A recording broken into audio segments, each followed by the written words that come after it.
살아계신 하나님 아버지 감사합니다. 오늘도 성령님께서 우리 가운데 역사하여 주옵시고 말씀의 기름 부어주시옵시고 우리의 심령이 옥토밭이 되어서 하나님의 음성을 듣고 주님의 뜻을 깨닫고 행할 수 있는 하나님의 자녀들이 다 될 수 있도록 도와주시옵소서. 오늘도 각처에 흩어져 있는 성도들의 발걸음을 인도하여 주옵시고 가정마다 안전하게 하여 주옵시며 개개인의 심령마다 믿음을 굳게 하여 하나님 바라보고 믿음의 승리자들로 일어날 수 있도록 도와주시옵소서. 예수님의 이름으로 기도하옵나이다. 아멘. 하나님 말씀 요한복음 4장 43절에서 45절의 말씀을 보겠습니다. 요한복음 4장 43절에서 45절입니다. 본문은 54절까지인데 3절만 보도록 하겠습니다. 요한복음 4장 43절입니다. 4장 43절 펴놓으세요. 43절부터 45절까지 제가 읽겠습니다. 이틀이 지남에 예수께서 거기를 떠나 갈릴리로 가시며 친히 증언하시기를 선지자가 고향에서는 높임을 받지 못한다 하시고 갈릴리에 이르시매 갈릴리인들이 그를 영접하니 이는 자기들도 명절에 갔다가 예수께서 명절 중 예루살렘에서 하신 모든 일을 보았음이더라. 아멘. 오늘은 믿음의 걸림돌 이런 제목으로 말씀을 드리겠습니다. 믿음의 걸림돌이 되는 것이 무엇이 있는가 그런 말씀을 드리려고 합니다. 예수님께서 이제 사마리아 여인을 만나셔서 구원하셨죠. 그리고 사마리아 여인을 통해서 그 수가성 사람들이 다 예수님께로 찾아 나왔고 그들에게 또 예수님이 이제 복음을 전하신 다음에 이제 원래 목적지인 갈릴리로 가시는 것입니다. 예수님이 그 갈릴리에 오셨다는 소식을 듣고 많은 사람들이 예수님께로 찾아 나왔어요. 이 사람들은 이미 예수님이 오시기 전에 그 전에 이제 유다 땅 남쪽에 있던 유다 땅에서 표적을 행하시고 말씀을 전하셨던 것들을 보고 들은 사람들이에요. 그래서 이미 소문을 들었기 때문에 많은 사람들이 예수님께 몰려왔는데 그 중에 특별한 사람이 한 사람이 있습니다. 왕의 신하라는 사람이에요. 그러니까 그 당시에 이제 헤롯 왕이 다스리고 있었는데 그 헤롯 왕의 신하 한 사람이 예수님을 찾아 나온 겁니다. 이 사람은 예수님을 찾아 나와서 내 아들이 지금 죽게 되었는데 예수님 저희 집에 가셔서 내 아들을 좀 살려주세요. 이렇게 간구하러 나온 겁니다. 이 신하의 아들이니까 뭐 아직 죽을 정도 그 정도 나이가 많은 것은 아니에요. 젊은 사람이었어요. 그런데도 지금 죽을 병이 걸렸다는 겁니다. 우리가 이걸 보면요, 출생에는 순서가 있지만 갈 때는 순서가 없다 그런 말을 하잖아요. 인류의 조상, 인류의 최초의 창조된 조상이 누구예요? 아담이죠. 근데 인류에서 제일 먼저 죽은 사람은 누굴까요? 아담의 아들 아벨이에요. 가인이 아벨을 죽였잖아요. 그러니까 만약에 태어난 순서대로 간다 그러면 아담이 제일 먼저 세상을 떠나야 되는데 그렇지 않았다는 것이죠. 그러니까 죽음이라는 것은 이렇게 누구에게든지 언제 닥쳐올지 모르는 그런 현상이라는 겁니다. 저의 고등학교 그 친구들 중에서 4명이 세상을 떠났어요. 한 사람은 저보다 나이가 많고 3명은 저보다 나이가 어린데 어떤 친구는 사고로 죽고 어떤 친구는 병으로 질병으로 세상을 떠난 걸 볼 수가 있어요. 그러니까 사람은 언제 무슨 일을 당할지 아무도 모른다고 하나님도 말씀을 하셔요. 전도서 9장 12절에 보면 제가 읽어드릴게요. 분명히 사람은 자기의 시기도 알지 못하나니 물고기들이 재난의 그물에 걸리고 새들이 올무에 걸림같이 인생들도 재앙의 날이 그들에게 호련히 임하면 거기에 걸리느니라. 그러니까 사람이든 짐승이든 어느 날 갑자기 재앙이 올지 아무도 모른다는 거죠. 언제 우리가 세상을 떠나게 될지 아무도 모른다는 거예요. 저도 모르고 여러분도 모르는 것이죠. 우리가 평소에 예수님을 잘 믿어야 되는 이유가 뭐냐 하면 세상을 언제 떠날지 모르기 때문에 준비를 하고 있어야 된다는 겁니다. 준비. 사람들은 그래요. 내가 오늘도 건강하니까 뭐 내일도 건강하겠지.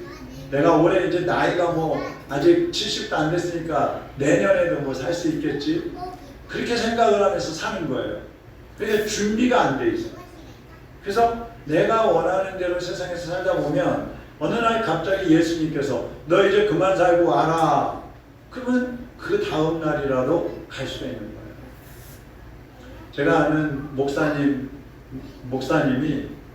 그 이제 알던 분이 장로님인데 이분은 매일 새벽에 해 뜨기 전에 산책을 나가는데 2시간씩 아침에 산책을 하고 들어오는 거예요. 근데 어느 날 산책하러 나갔는데 안 들어오는 거예요, 이분이. 그러니까 그 부인 되는 권사님이 이 양반이 어디 갔나 그래갖고 오전에 9시쯤 돼가지고 그분이 산책 가는 길을 아니까 산책 가는 길을 쭉 따라서 가는데 가는 길에 묘지가 있대요, 묘지. 근데 묘지에 이렇게 보니까 햇볕에 한 사람이 누워있어서 가서 보니까 자기 남편이 누워있는 거예요. 그래서 이 양반이 힘들어서 여기서 쉬고 있나 가서 보니까 벌써 세상을 떠난 거예요. 아무런 병도 없었고 아무런 그 연약함도 느끼지 않았던 사람인데 그날 갑자기 심장마비로 그냥 갑니다. 언제 사람이 갈지 모르는 거예요. 목사든 평신도든 믿지 않는 사람이든 언제 갈지 모르기 때문에 우리는 항상 주님 앞에 갈 준비를 하고 있어야 되는 것입니다. 그것이 믿음인 것이죠. 자, 그러면 오늘은 잘못된 믿음, 이제 다음 주에는 올바른 믿음에 대해서 말씀을 드리려고 하고 오늘은 옳지 못한 믿음이 뭔가, 왜 우리가 신앙생활을 잘못하는가 하는 부분을 말씀을 드리려고 합니다. 첫 번째는 잘못된 지식을 가지고 있기 때문에 믿음의 걸림돌이 되는 거예요. 예수님께서 베들레헴에 나셨고 나사렛에서 성장을 하셨고요. 그리고 나중에 가버나움으로 이사를 가셨다고 해요. 이 가버나움이 이제 갈릴리 지역에 있는 것이거든요. 그래서 이날도 이제 사마리아를 떠나서 그 갈릴리 가버나움, 예수님이 자라나셨던 그 고향으로 가시려고 가는 길인데 그때 예수님이 뭐라고 하시냐면 44절 한번 보세요. 거기 본문 44절 거기 이렇게 말씀하셔요. 친히 증언하시기를 선지자가 고향에서는 높임을 받지 못한다 하시고, 그러니까 고향 사람들은 아무리 예수님이 메시아라고 해도 믿질 않아요. 왜 안 믿어요? 자라날 때부터 다 봤으니까. 저분은 목수의 아들이야. 저 사람도 젊었을 때 목수했었어. 근데 무슨 메시아야? 이렇게 평소에 봤던 것을 가지고 판단을 해서 예수님을 믿지 않는 거예요. 그러니까 고향에서는 환영을 받지 못한다. 그런 말씀을 예수님이 하시는 겁니다. 이것처럼 잘못된 지식이 믿음의 걸림돌이 된다는 거예요. 어떤 사람들은 그러잖아요. 난 태어날 때부터 신앙생활은 모태신앙이에요. 모태신앙. 또 어떤 사람들은 우리 아버지는 장로님이고 우리 어머니는 권사님이에요. 또 어떤 사람들은 난 왕년에 교회에서 청년교 회장도 했어요. 어떤 사람들은 또 뭐라 그래요? 나는요 옛날에 21일 금식기도도 했어요. 근데 그런 사람들이 현재 믿음은 엉망인 거예요. 교회 생활을 제대로 안 하는 거예요. 그러니까 교회나 예수님에 대해서 잘 안다고 하는 사람들 있잖아요. 난 너무 잘 알아요. 예수님 잘 알고 교회도 잘 알고 너무 잘 알아요. 근데 믿음은 별로인 사람들이 많이 있어요. 옛날에 소련에 스탈린이라는 사람이 있었잖아요. 소련을 다스리던 사람. 이 스탈린은요 신약 성경을 암송을 했대요. 신약 성경을. 근데 공산주의인 거예요. 십자가의 원수가 되어버린 거예요. 또 유고슬로바키아의 유고슬로바키아를 오랫동안 통치했던 티토라는 사람이 있는데 이 사람은 교회에서 목사님을 시중 들던 신학생이었어요. 근데 교회 말살 정책을 한 거예요. 그냥 내가 성경을 아무리 암송을 하고 있고 잘 알고 있고 신학교를 나왔어도 그 믿음이 잘못되면 교회를 핍박하고 성도들을 핍박하고 교회를 막 없애버리는 거예요. 그 잘못된 신학, 잘못된 지식, 또 잘못된 직분, 잘못된 헌신, 이게 그 사람들의 믿음을 죽게 만든다는 거예요. 그래서 우리는 주님을 아는 것도 많이 아는 게 중요한 것이 아니라 제대로 아는 것이 중요한 거예요. 제대로. 성경을 많이 지식적으로 아는 게 중요한 것이 아니라 그 성경 속에서 주님의 음성을 제대로 들어야 되는 거예요. 그게 아는 거예요. 그래서 성경에서는 안다 그럴 때는 체험한 것, 경험한 것을 안다고 하는 거예요. 예수님을 안다 그러면 예수님 베들레헴에서 태어나셨고 처녀의 몸에서 태어나셨고 뭐 나사렛에서 성장하셨고 이런 게 아는 게 아니고 예수님을 만난 사람, 구원의 주님으로 믿고 그 예수님이 나의 죄를 용서하셨고 내가 그 예수님을 믿고 하나님 자녀가 되어서 구원받았다. 그 예수님은 나의 구원의 주님이시다. 이것을 확실히 경험한 사람, 확신을 가지고 있는 사람, 그것이 바로 지식인 거예요. 주님에 대해서 제대로 아는 지식이라는 것입니다. 네, 여러분 혹시 우리 속에도 잘못된 지식을 가지고 있을 수 있어요. 근데 그게 내가 가지고 있는 것이 전부인 줄 알고 그게 정말 참된 지식인 줄 알고 놓지 않으려고 하는 사람들이 있어요. 그러다 보면 주님의 음성이 들려도 제대로 못 듣고요. 하나님 말씀을 들어도요. 내가 필요한 말씀, 내가 옳다고 생각하는 말씀만 받아들이게 되는 거예요. 그래서 우리는 지식을 아무리 많이 가지고 있어도 하나님 말씀에 비추어서 조절할 수 있어야 돼요. 그래서 다른 지식을 가지고 내 믿음이 올바로 성장해 가는 쪽에 그런 지식을 가지고 있어야 우리의 믿음도 온전한 믿음으로 성장해 가는 것입니다. 두 번째로 잘못된 믿음의 걸림돌이 되는 게 뭐냐 하면 평안이에요. 평안. 우리가 살아갈 때 평안함. 그 사람은 몸이 편하면 게을러지게 돼 있어요. 몸이 편하면 일하기 싫어. 네. 마음이 편하면 하나님을 믿지 않아요. 하나님을 떠나는 거예요. 미국에 영국에서 청교도들이 미국으로 들어가 가지고 오늘날의 미국을 세웠잖아요. 근데 그 미국으로 들어갈 때 미국에는 인디언들이 살고 있었어요. 아메리칸 인디언들이. 근데 인디언들이 그 청교도들이 들어갔을 때는 아주 싸움 잘하는 용감한 전사들이었어요. 전사들. 근데 지금도 인디언들이 일부 남아있거든요.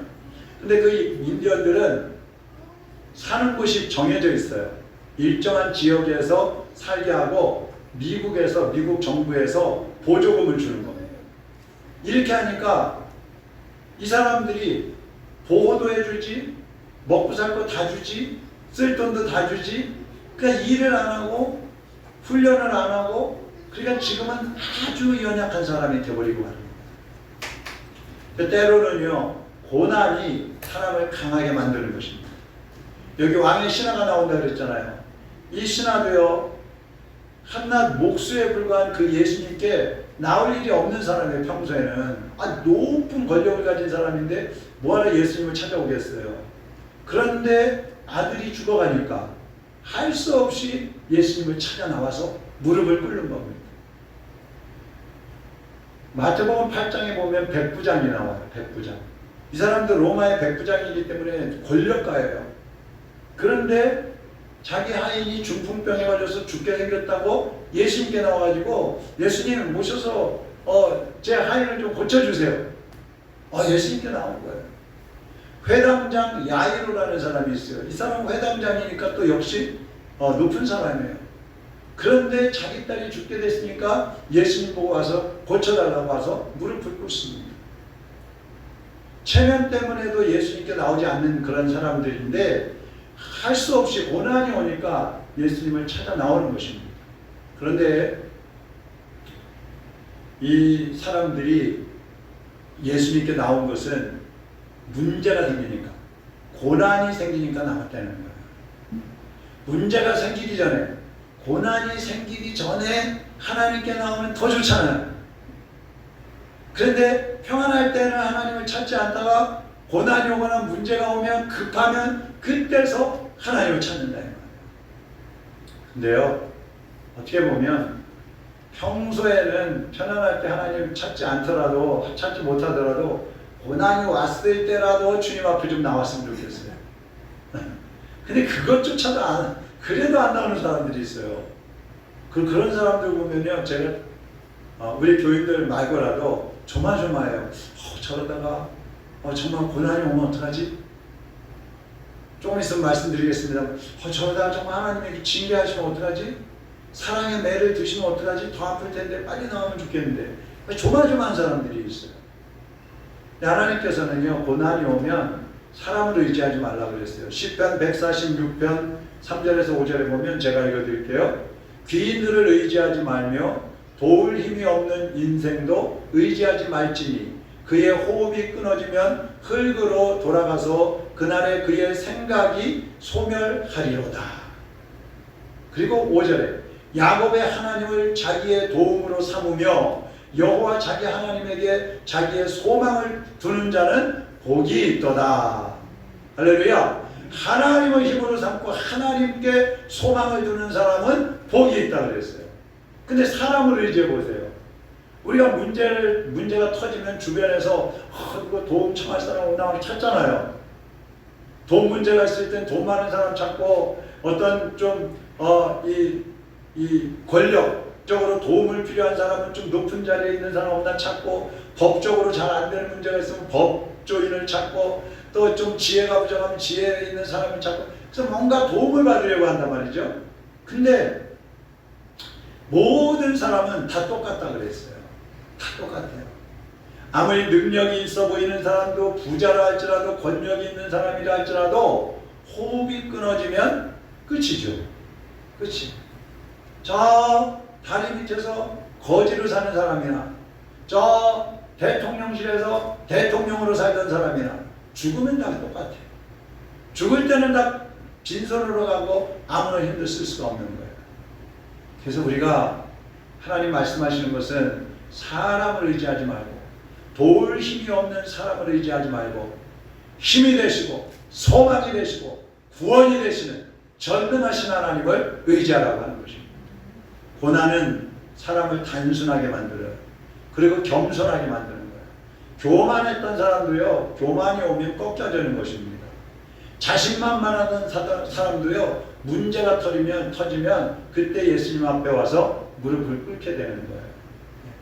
여러분, 우리가 항상 하나님 앞에 겸손하게 무릎을 꿇고 하나님의 인도하심을 받아야 되는데 정말 교만하다가 하나님의 책망을 받으면 그때는 너무나 아프고 너무나 꺾이는 것이 힘든 거예요.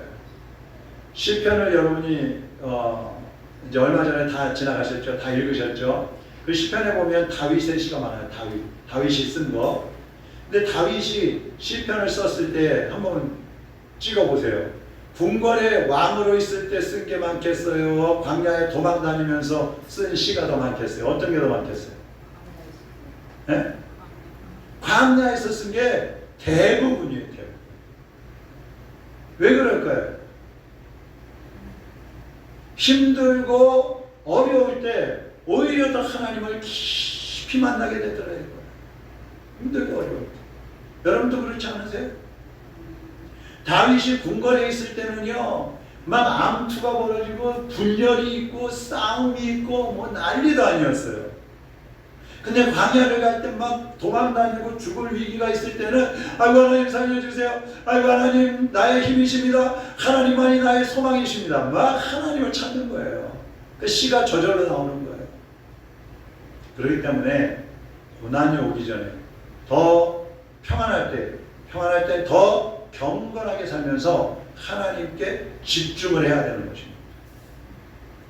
실제로 있었던 일인데 어떤 목사님 딸이 불신자 아들하고 남자하고 결혼을 한 거예요. 근데 그때부터 교회를 안 나가는 거예요. 그러니까 아버지가 목사인데 얼마나 마음이 아팠겠어요. 어머니 사모님하고. 근데 교회를 안 나가는 거야. 그래도 그러다가 아기를 낳았어. 아기를 낳았는데 그래도 교회를 안 나가. 기도도 안 해. 근데 아기가 10살이 됐는데 죽을 병에 걸린 거야. 근데도 교회를 안 나가. 기도도 안 해. 더 강팍해지는 거예요. 그러다가 아이가 결국은 죽고 말았어요. 그랬더니 그때서 집 근처에 있는 교회를 찾아갔어요. 목사님을 찾아갔어요. 목사님, 어떻게 하나님이 이럴 수가 있어요? 도대체 하나님은 사랑의 하나님이시라고 그러는데 어떻게 하나밖에 없는 내 아이를 죽일 수가 있어요? 그게 무슨 하나님이요? 막 그러는 거예요. 해결해야 되잖아요. 근데 더 그러는 거야. 그러니까 목사님이 이렇게 얘기했어요. 당신 같은 사람은 그 정도라도 얻어 터져야 10년 만에라도 하나님 앞에 나올 수 있기 때문에 하나님이 사랑의 매를 드신 거예요. 얼마나 마음 아픈 얘기예요. 교회 안에서 하나님께 돌아올 생각을 하지 않으니까 하나님이 고난을 통해서라도 부르시는 거예요. 왜? 영원히 구원받는 게 중요하니까. 이게 하나님의 사랑인 거예요. 히브리서 12장 6절에 보면요, 주께서 그 사랑하시는 자를 징계하시고 그가 받으시는 아들마다 채찍질 하심이라 하였으니. 여러분, 우리 서아도요, 이제 4살이잖아요. 잘못하면 지난번부터 혼나요. 제가 옆에서 보면 얼마나 마음이 아픈지 몰라요. 혼나갖고 막 울어요. 그렇다고 말리면 또 안 되잖아. 가만 놔두죠. 근데 엄마가 미워서 혼내겠어요? 잘못하니까 혼내는 거. 잘못하니까. 사랑하니까 바로 서라고. 우리가 살다가 혹시라도 고난이 오면 실망하거나 낙심하거나 원망하지 말고, 지금 하나님이 나를 부르시는구나. 이것이 하나님이 나를 부르시는 음성이구나. 그렇게 생각하고 주님께로 돌아와야 되는 것입니다. 누가복음 15장에 보면 탕자가 나오잖아요. 탕자가 아버지를 떠나서 집을 나갔어요.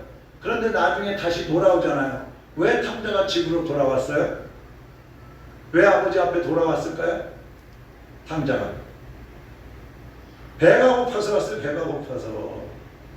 가지고 나갔던 재산 다 날리고 먹을 게 없어가지고 돼지가 먹는 주엄 열매까지 뺏어 먹다가 주인한테 들켜갖고 쫓겨났잖아요. 그러니까 이제 더 이상 먹을 게 없으니까 굶어 죽게 생겼으니까, 아이고, 내가 이럴 바에는 차라리 아버지 집에 가서 아들이라고 하지 말고 종으로 삼아주세요. 그래갖고 먹고 살아야 되겠다. 그러면서 돌아온 거예요. 고난이 오니까 오는 거예요. 고난이. 참 사람이 어리석은 거죠. 저부터도 마찬가지인데 힘들면 더 많이 기도하거든요.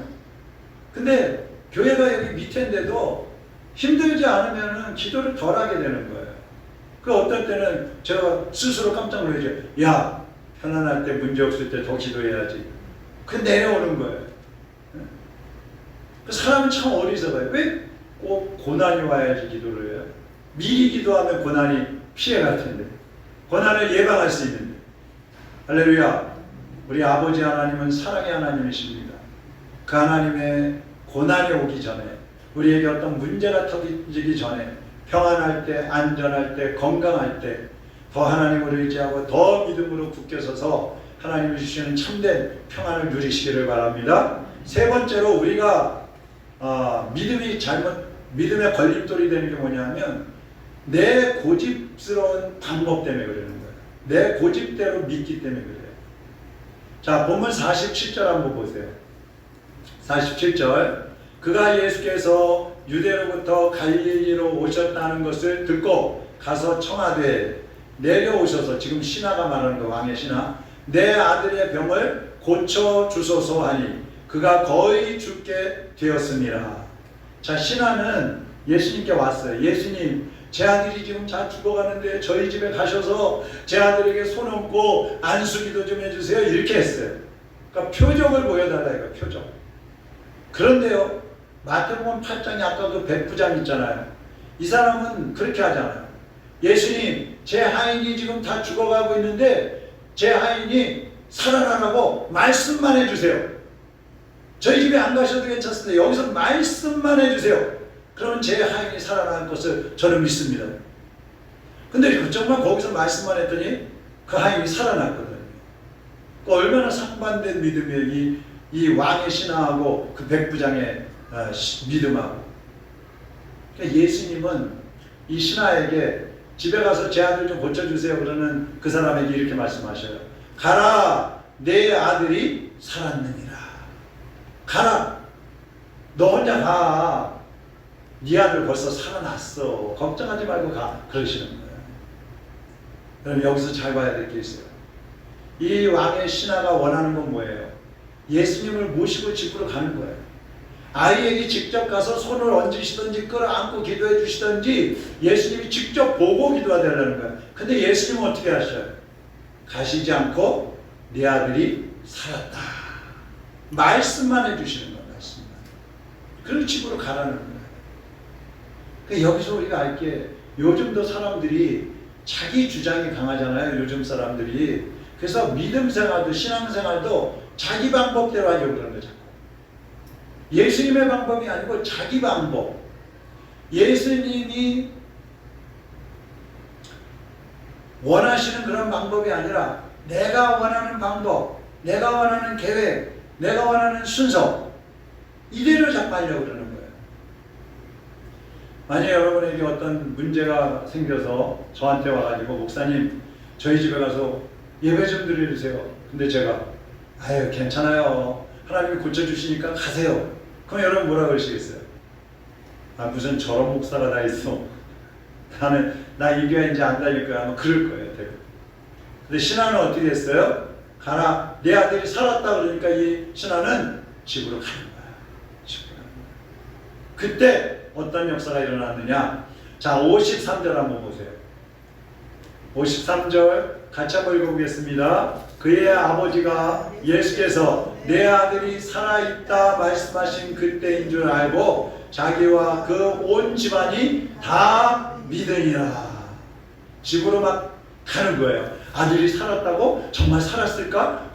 그러면서 가는 거예요. 근데 집에까지 가는 길이 여기 보면은요, 뭐 한나절이 걸리는 거예요. 막 가고 있는데 하인이 또 오고 있는 거예요. 집에서.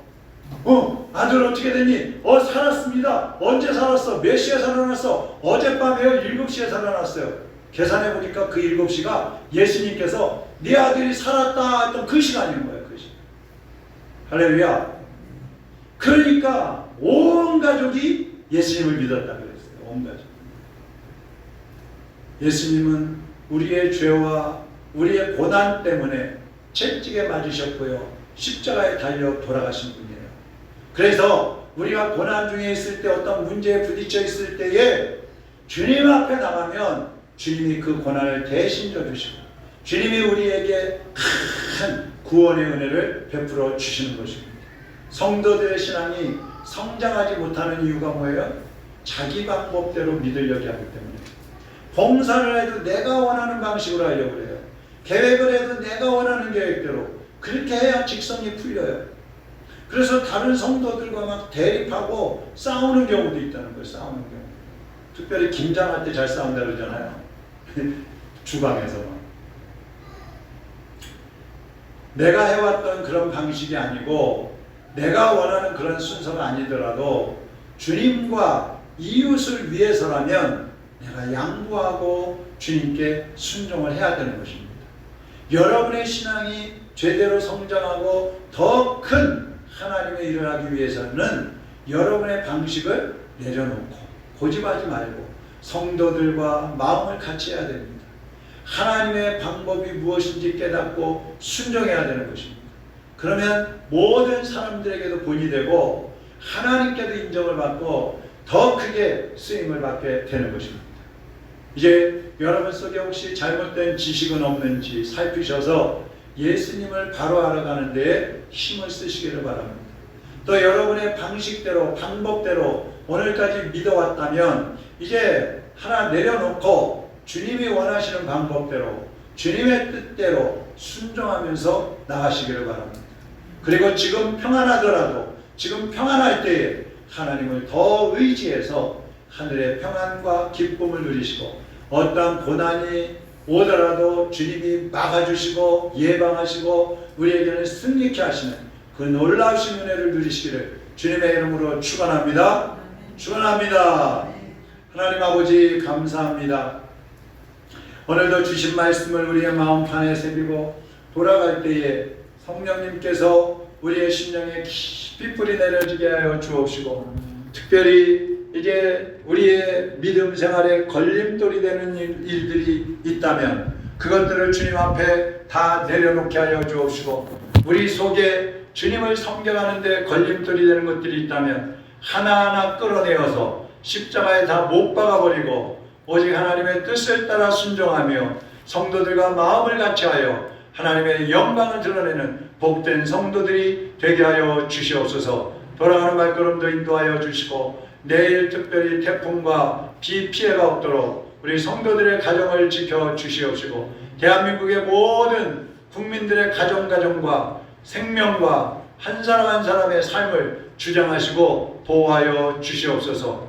지금은 우리 주 예수 그리스도의 은혜와 하나님 아버지의 사랑하심과 성령님의 감화감동 충만 역사하심이 오늘도 주의 말씀 붙잡고 믿음으로 돌아가는 하나님의 자녀들 머리 위에 이제로부터 영원토록 함께 있을지어다.